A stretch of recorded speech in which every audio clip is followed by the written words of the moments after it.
সরকার পতনের পর আরও দৃশ্যমান হয় ব্যাংক খাতের নড়বড়ে অবস্থা। ধুঁকতে থাকা এ খাতকে স্থিতিশীল করতে নানা সংস্কারের পথে হাঁটছে কেন্দ্রীয় ব্যাংক। তারই ধারাবাহিকতায় বিগত সরকারের আমলে ব্যাংক খাতে নেয়া নানা নীতি পর্যালোচনার কথা জানিয়েছেন বাংলাদেশ ব্যাংকের গভর্নর আহসান এইচ মনসুর।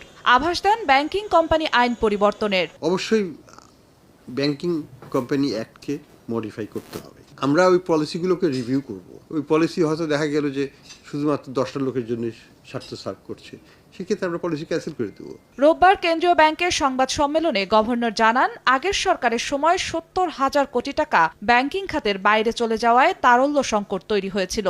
এরই মধ্যে অন্তর্বর্তী সরকার 30,000 কোটি টাকা ফেরানোয় সংকট কাটতে শুরু করেছে। প্রায় 70,000 কোটি টাকার মতো ব্যাংকিং খাতের বাইরে চলে গেছিল, যে কারণে লিকুইডিটি শর্টেজটা বাজারে ছিল। এটার 30,000-এর মতো ফেরত চলে এসছে ব্যাংকিং খাতে।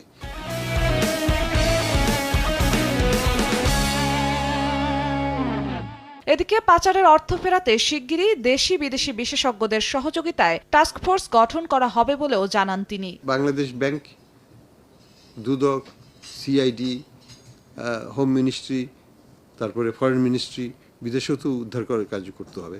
ফরেন মিনিস্ট্রি, এই ধরনের বিভিন্ন অর্গানাইজেশনের সাথে একসাথে কাজ করার জন্য একটা টাস্কফোর্স করা হবে। এসালম গ্রুপের সম্পদ নিজ দায়িত্বে কিনতে হবে বলেও সতর্ক করেন গভর্নর। তারা নিজ দায়িত্বে কিনবে, এটার মালিকানার গ্যারান্টি কিন্তু আমরা দেব না। কর্মীদের স্বার্থে কোনো প্রতিষ্ঠানের অ্যাকাউন্ট বাংলাদেশ ব্যাংক জব্দ করেনি বলেও জানান গভর্নর। বাংলাদেশি এক্সপার্ট